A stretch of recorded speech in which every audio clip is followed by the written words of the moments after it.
이거 어디서 한 거냐고 물어보더래. 한국에서 하고 왔어요. 미국은 그때 당시에도 100만 원으로 시작했어요. 그러니까 일단 타면 100만 원인 거야. 그래서 제일 먼저 물어보는 게 이거 탈래? 그래서 웬만하면 안 탄대요. 만약에 한국 사람이 가가지고 미국에서 어떤 병원에 가잖아요. 그러면 예를 들어서 거기에 한국말을 하는 사람이 없어. 본인도 영어를 잘 못하고. 그러면 한국말 할 수 있는 의료인이 오는데 최소 2시간에서 많게는 4시간, 6시간이 걸린대요. 그러니까 멀리 있으면 비행기를 타고 가야 되잖아요. 그 비용까지 다 이제 지불을 해야 되는 상황이 생길 수가 있는 거죠. 그래서 세계 어느 나라에 가도 심리 상태가 비슷할 거라고 생각이 들거든요. 딱 정해져 있는 것만. 그리고 절대 자기 영역 아니거나 아니면 뭔가 책임져야 되는 행동을 안 하려고 하거나. 세상의 모든 수다.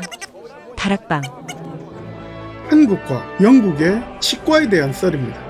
어떤 사람이 2018년도에 한 커뮤니티에 글을 썼어요. 제목이 영국과 한국 일부 치과 사용기 라는 글입니다. 나는 잘 모르지만 유럽은 치과 비용이 상당히 저렴하답니다. 그러니까 일단 처음에 이게 저는 이해가 안 갔거든요. 네, 나중에 이제 알게 됐는데 그건 나중에 이제 얘기를 하기로 하고, 아무튼 저렴한 비용과 별개로 처치 수준은 엉망이라는 얘기를 이 사람이 들었대요. 낫고 안 낫고를 떠나서 꼼꼼하지 못하다거나 스킬이 떨어진다.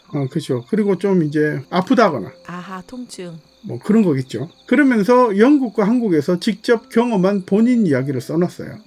흥미롭네요. 네. 영국에서 치과를 간 적이 있는데 오른쪽 어금니가 아파서 갔답니다. 통증이 진짜 못 참죠. 영국 의사가 보더니 이거를 좀 씌워야 된다고 했대요. 아마 크라운 시술 같이. 그래서 영국 치과 의사의 권유대로 뭐 크라운을 하기로 하고, 해외에서 시술을 받으면 이제 돈이 들어가니까 그 해외 여행자 보험이라는 게 있어요. 맞아요. 그러니까 미국 갈 때는 이게 필수인데, 아무튼 그런 것들을 좀 알아보고 며칠 뒤에 크라운을 씌우는 시술을 하기로 이제 약속을 잡았답니다. 그래서 이제 시술을 하던 날 치과에 눕는 시술 침대가 있잖아요. 그렇죠. 거기 눕혀놓고 의사가 갑자기 입안에 여기저기를 막 살피더래요. 그러다가 이제 이 사람은 오른쪽 어금니를 이제 씌우러 왔는데 왼쪽 어금니를 좀 계속 보더래. 반대쪽이잖아요. 전혀 상관없는. 그러더만 이 의사들 특유의 그 톡톡 두드리는 그거 있잖아요. 그렇죠. 치과에 가면 뭐 이상한 뭐 기구도 아닌 찌깐한 톡톡 두드리잖아요. 그러니까 뭐 거울같이 생긴 그런 걸로 두드릴 수 있어요. 아프세요?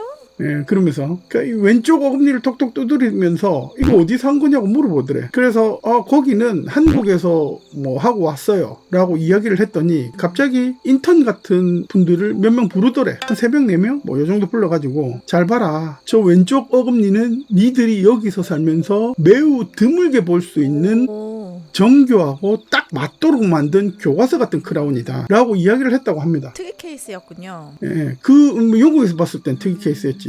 그리고 나서 시간이 지나고 우리나라에서 또 이제 치과를 갈 일이 있었대요. 이번에는 사랑니가 안쪽에 막 숨어 있어서 치과에 갔는데 의사가 수술을 하는 게 좋겠다. 그래서 이번에는 대학병원에서 큰 곳에서 수술을 받기로 했대요. 네. 그래서 수술 당일이 됐고 수술을 받으러 갔는데, 이번에는 우리나라 대학병원 의사 선생님이 유심히 뭘 보더래. 뭘 봤냐면 영국에서 했던 오른쪽 어금니를 유심히 자세히 보더랍니다. 그러더니 이 오른쪽 어금니는 어디서 했어요? 라고 물어보더래. 야, 이거 뭐. 그러니까 뭔가 달랐던 거지. 그래서 이 사람이 뭐라고 얘기했냐면, 영국에 제가 갔었는데 너무 아파가지고 급하게 했다라고 얘기를 했더니 불편하지 않냐고 물어보더래. 네. 그래서 사실은 좀 불편한데 시술한 치과 의사가 조금 있으면 익숙해질 거다, 뭐 그렇게 얘기를 해서 익숙해질 때까지 그냥 기다리고 있다. 말도 되게 잘해요. 그렇게 얘기를 했대. 그랬더니 갑자기 인턴들을 또 불러 모으더래. 그리고 뭐라고 얘기를 했냐면, 잘 봐라, 너희들 치아를 저런 식으로 해놓으면 병원 문 닫는 거다 라고 얘기를 했답니다. 기술이 많이 떨어졌나 보군요.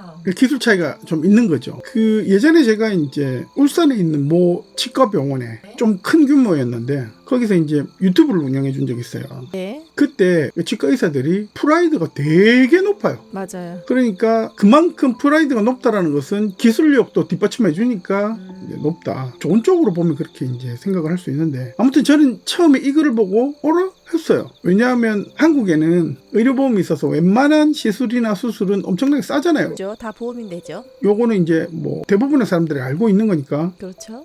그런데 영국이 더 저렴하다라고 얘기를 하니까 사실 처음에 이거 이해가 안 됐거든요. 믿어야 되나 말아야 되나. 그런데 영국에는 국가의료체계라고 해서 의료비가 전혀 안 든답니다. 대신 세금을 오지게 걷는데요. 어머나. 그래서 그걸 가지고 의료비 예산으로 배정을 한다라고 하는데, 그래서 의사들이 공무원 마인드를 많이 가지고 있다는 거예요. 어떤 느낌인지 알겠죠? 스킬을 갈고 닦고 연마하지 않는군요. 그리고 뭐 자기 할 일만 하면 땡 하고 퇴근하는, 뭐 캐나다도 비슷한 걸로 제가 알고가 있는데, 그러면 이제 아무래도 뭐 기술 습득이라든지 아니면 좀 적극적이 안 되는 그런 게 있죠. 치과 수술이, 치아 수술이 이제 어려운 케이스 같은 경우는 심장 수술보다도 어렵습니다. 사실은. 그러니까 엄청 정교해야 되고 섬세해야 되고 신경도 안 건드려야 되고, 또 잘못하면 출혈도 되게 많이 나고 사망하시는 분도 있고, 또 지병이 갖고 계신 분들이 많기 때문에 드시는 약들도 잘 고려해야 되고, 요즘에 임플란트도 많이 하시고 하기 때문에 정말 치과 선생님도 존경합니다. 그런데 사실 저도 이제 임플란트를 되게 많이 했었잖아요. 그쵸. 최근에. 몇 년 전에. 그렇죠. 받는 것도 쉽지는 않아요. 맞아. 큰 맘 먹었죠. 근데 이게 안 아프다고 하는데 그 입안에서 들리는 희한한 그 뭐 뭔가 돌아가는 기계 소리 같은 게 일단 되게 겁이 나거든요. 되게 겁이 많이 나요. 겉보죠, 겉보. 그리고 저 같은 경우에는 이제 또 좀 예민해요. 이게 엄청 예민하시죠. 예민해가지고. 마취도 잘 안 되시고. 그럼 저 같은 사람은 영국에 가면 이미 이빨이 한 대여섯 개에서 한 7개 정도 없다. 그렇죠. 그러니까 출혈도 엄청 되시겠죠. 그렇죠. 그래서 공무원 성향을 가지고 있다고 하니 한 두 가지의 심정이 생기는데, 첫 번째는 사실 공무원은 세계 어느 나라에 가도 심리 상태가 비슷할 거라고 생각이 들거든요. 딱 정해져 있는 것만. 그리고 절대 자기 영역 아니거나 아니면 뭔가 책임져야 되는 행동을 안 하려고 하거나. 시간도 오래 걸리고. 아까 예를 들어서 죽을 수도 있다라고 하는데, 그거를 만일에 죽어버리면 되게 문제가 커지잖아요. 그래도 우리나라 사람들은 사명감을 가지고 의사 선생님들이 하는데, 공무원 심정이 되면 안 할 것 같은 그런 생각도. 다른 병원 보내거나 이제 하겠죠. 또 두 번째는 급여가 많지도 않고 적지도 않대요. 사실 우리나라 치과 의사 정도 되면 돈이 페이닥터만 해도 제가 알기로 1,000만 원 이상. 몇 천입니다. 예, 그죠? 최소 몇 천입니다. 그러니까 이제 내가 했던 그곳에는 한 1,000만 원 정도 받는다고 하더라고요. 그러면 사실 그 지방에 있는 그 치과 병원의 의사도 페이닥터가 한 1,000만 원 정도 제가 받는 걸로 내가 알고 있는데, 그분들도 뭐 예를 들어 외제차를 타고 다니고 되게 넉넉한 생활들을 하더라고요. 한 달에 1,000만 원을 벌면 그 정도 생활이 가능하잖아요. 그러면 진짜 실력이 있고 돈 많이 벌고 싶은 의사는 영국에 안 있을 것 같다는 생각을 했죠. 한국말을 배워서. 그건 뭐 이제 어떻게 연동이 되는지는 모르겠는데, 적어도 뭐 미국이나 이런 데 가면 돈을 더 받으니까. 미국 같은 경우에는요, 시술 한번 하게 되면 일단 몇 억이 넘어갑니다. 그 과정도 복잡하고. 예전에 이제 제가 미국에 갔을 때 제 친구 옆집 걔한테 물렸는데, 가서 이거 아까진기라고 하죠. 그거 한번 봤는데 공정이 한 8개 와가지고, 의사 전에 간호사들이 와가지고 이게 무슨 일로 왔냐 뭐 이것저것 다 물어보고, 잠시만 기다려, 또 다른 사람이 와고 또 똑같은 거 물어보고, 또 뭐 그 과정을 거쳐가야 제일 마지막에 그 간호사가 와가지고 아까진기 한번 발라주고 가는데. 아까진기가 뭐죠, 근데? 빨간약, 아까진기. 소독약. 빨간색 그 있잖아요. 몰라요, 그 아까진기. 그래서 미국에서 한 150만, 200만 원 나오더라고. 절차도 복잡하고, 또 언어가 돼야 된다는 전제하에도 절차가 복잡하면은 참. 그리고 또 이런 거, 만약에 한국 사람이 가가지고 미국에서 어떤 병원에 가잖아요. 그러면 예를 들어서 거기에 한국말을 하는 사람이 없어. 본인도 영어를 잘 못하고. 그러면 한국말 할 수 있는 의료인이 오는데 최소 2시간에서 많게는 4시간, 6시간이 걸린대요. 그러니까 멀리 있으면 비행기를 타고 와야 되잖아요. 그 비용까지 다 이제 지불을 해야 되는 상황이 생길 수가 있는 거지. 그래서 제일 내가 인상이 남았던 거는, 미국에서, 우리나라는 119가 무료일까요? 아니면 유료일까요? 무료입니다. 그렇죠. 119는 무료입니다. 근데 막 뭐 129, 911 이런 거는 유료인데, 근데 미국에서는 이게 무료가 없어요. 다 사설이에요. 맞아요. 그래서 그 911을 눌러가지고 이렇게 오잖아요. 응급차가, 앰뷸런스가 오잖아요.